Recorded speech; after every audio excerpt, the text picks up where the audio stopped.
Hello, Taurus, and welcome to your March 2023 reading. We are doing something a little bit different this month. I'm just going to experiment with this.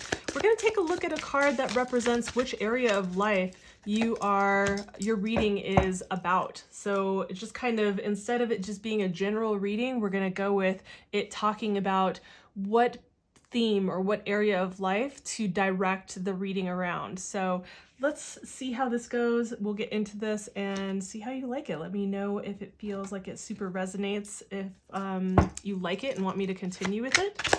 So either DM me or, put that in the comments. So we're taking a look at, like we have previously, the beginning, the middle, and the end of the month for you. And then we are also taking a look at any kind of challenges coming up for my Taurus people. Interesting.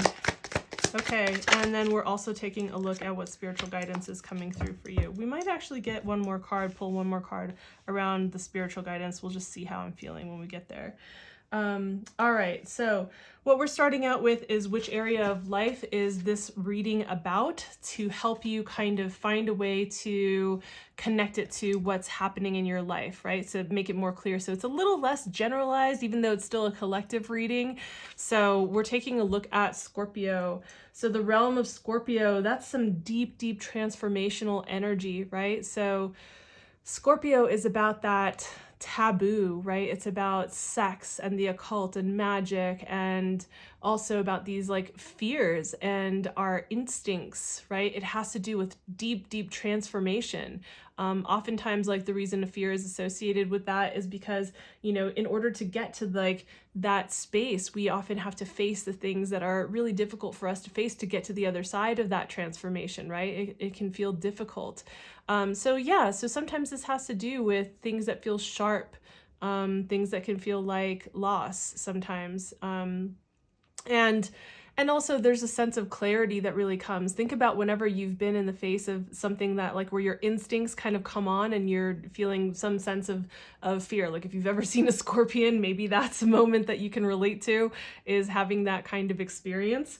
But there's a certain level of, like, you're shocked into a space of complete and total presence and clarity and truth, right? You can see things very, very clearly. So sometimes, right? Unless you're lost in the fear. But just to kind of give you a sense of what areas of life might this bring up. Now, Scorpio also can have something to do with, sometimes it gets a bad rap because of toxicity. The shadow side can be toxicity. It can be obsession, holding on to things, not being able to let go, being kind of obsessive in that way, possessive in that way.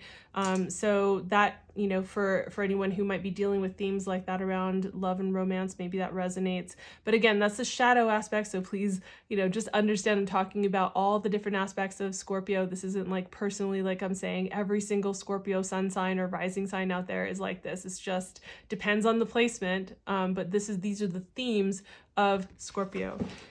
So now let's take a look at how the month is looking and unfolding for you. We're taking a look at the beginning of the month with the Hierophant, the middle of the month with the King of Wands. We're looking at the Fool coming through at the end of the month. And then when we take a look at what's coming up as a challenge, we have the Knight of Cups, and also your spiritual advice being the Two of Wands, right? So we'll get into that a little bit more deeply. Let's start with the Hierophant, right? So the Hierophant, I'm thinking that it would maybe behoove you to think about things a little bit outside of the box, maybe a little bit differently than the way that society tells you to look at things around these themes in your life, right? So perhaps there are things that you're working through transforming, or you're going through some kind of transformative process and really changing, maybe shedding the skin. Like another good kind of visual for understanding part of the energy of Scorpio is like when a snake sheds their skin. Sorry if you can hear that, you guys. That's my cat deciding to scratch the wall. So this can be like the snake shedding the skin, right? So shedding that skin and becoming kind of like a new version of the same being, right?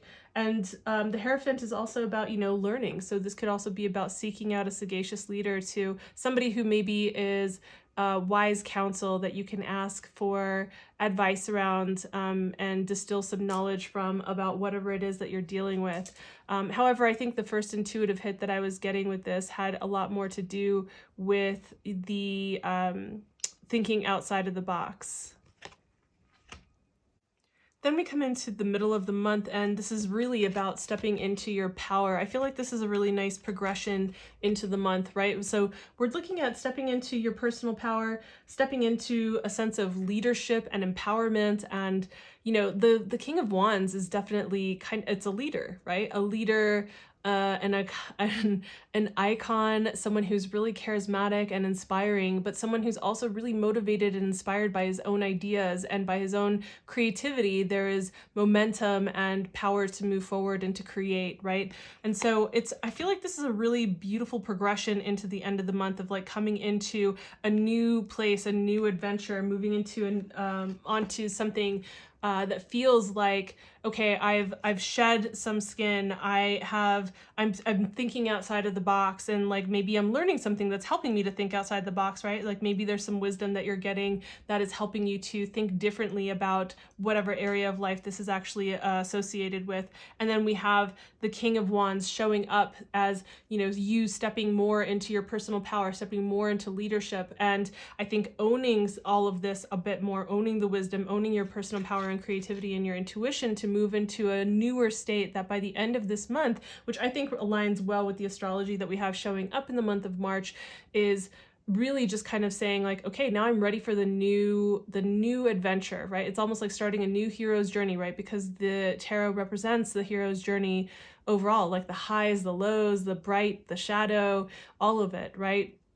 So it's a huge, grand adventure. And so feeling ready to say, okay, I'm ready to start. I feel ready to move into this new possibility. I feel ready to start on this new path, whatever this new path may have to do with. And, you know, this could just be a very internal space, right? It doesn't necessarily mean that it involves other people or your career or anything like that. It could really have to do with just some personal internal transformation that is occurring for you, right? And so this might really just be a very a process that not anyone really gets to experience or see or understand until you're kind of coming out on the other side of it, right? So until the energy starts to really pick up. There is something that when I first saw this card, I don't think is going to apply to everyone, but for some of you, this could actually apply. Sometimes the Knight of Cups can have to do with new relationships, and that might feel like it is maybe a little bit in the way of this personal transformative process. Now, I don't think that that's for everybody, but I will say otherwise, I would say that this card has to do with moving towards what feels like the most fulfilling path, like the path or the choice that feels the most aligned with your heart space, with what it is that you truly desire, what you dream of, what you want. And that feeling like there's maybe some kind of conflict with what it is that you're doing, with the process that you're going through, and it feeling like a challenge. Now, it's interesting because the spiritual guidance that is coming through is the Two of Wands, which really has to do with examining the choices of like, which path do you want to go on?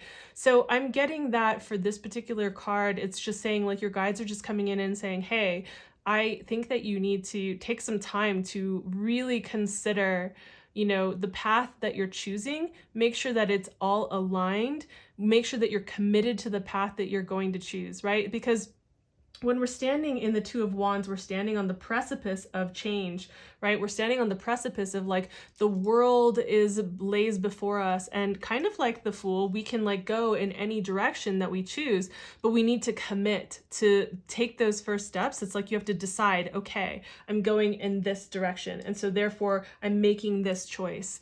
And so I believe that your guides are coming through and saying like, hey, you might be sitting here examining. You can't stay at the examining position forever. Like, you know, you have to start to take some steps forward, like to move into this energy. You're going to need to do that. Be as sure as you can. I mean, we can't ever be 100 million% sure. We could feel really sure. There are times in our life where we can feel like I have no doubt in my mind, but even then it's still a gamble. We're still taking chances. There are still risks involved. And so, but the thing is that when we move forward with that kind of commitment to a path, it makes all the difference in the world. So whichever path you're moving towards through this particular process, through this transformative process, make sure that you're committed to it and that you move forward with pure intention to do that. Commit to it, right? Commit to the path that you're choosing to take. So, and even though this is a collective reading, it's a general reading, as I said, and I'm using these cards to kind of help direct the theme, I still see that this could be about career, this could be about relationship, right? Because like the personal transformative process and what comes up in these different areas, it's like it might be speaking to a certain aspect of your internal life, but this could definitely, I can see, apply to different kinds of situations. So obviously, if you want something that's more specific to you, the links are down in the description for how you can book a personal reading with me. Otherwise, check out the previous new moon reading that I just did if you want to kind of get a little bit of an idea of like how we're coming into the month of March. Otherwise, in a few more days on the 7th for the full moon, I will have a new reading up for that as well. So I will see you in one of these next videos and talk to you soon. All right, bye Taurus.